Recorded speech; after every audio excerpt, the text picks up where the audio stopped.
30 feet, which looked down on the Continental Army encampment below. The new building had been constructed a few months earlier to encourage sociability among the officers. But as Washington walked the length of the long hall past the 500 assembled officers toward a small stage and lectern at the far end, there was little feeling of sociability in the air.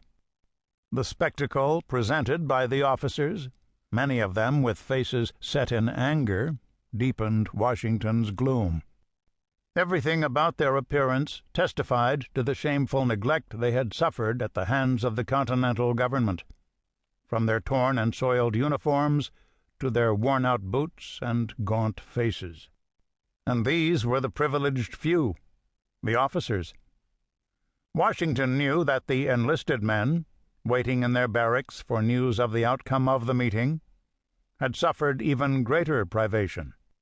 While the officers were at times reduced to making their overcoats out of blankets, they wore those overcoats, as historian Charles Royster has observed, in the presence of men who had no blankets.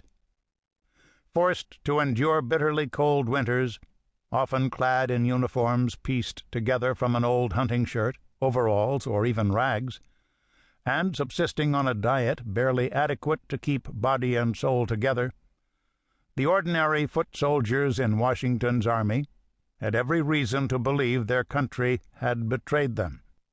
The failure of the government to pay the soldiers their wages hit the enlisted men the hardest, and it seemed to Washington nothing short of criminal. Their wives and children back home were reduced to begging in the streets in order to avoid starvation. Was this the liberty for which Americans had fought? By the time Washington had made his entrance, General Gates had already opened the meeting. Washington interrupted him, asking for permission to address the officers. Visibly shaken by Washington's presence, Gates had no choice but to accede to the request of his rival, who was, after all, the commander-in-chief of the Continental Army. A man typically comfortable and confident in any public situation, Washington was visibly agitated and uneasy. He began with an apology. He had not intended to involve himself in the controversy, but upon reading the content of Major Armstrong's address, he felt it necessary to speak his mind. In the departure from his usual manner in speaking to his officers, he would not speak off the cuff.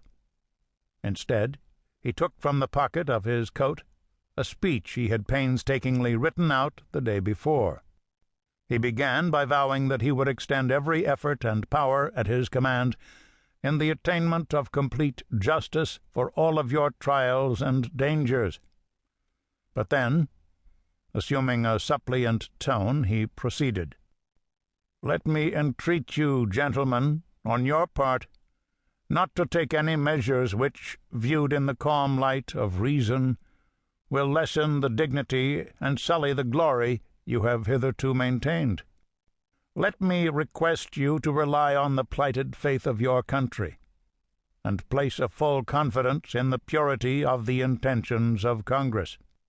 You will, by the dignity of your conduct, afford occasion for posterity to say, when speaking of the glorious example you have exhibited to mankind, had this day been wanting, the world had never seen the last stage of perfection of which human nature is capable of attaining."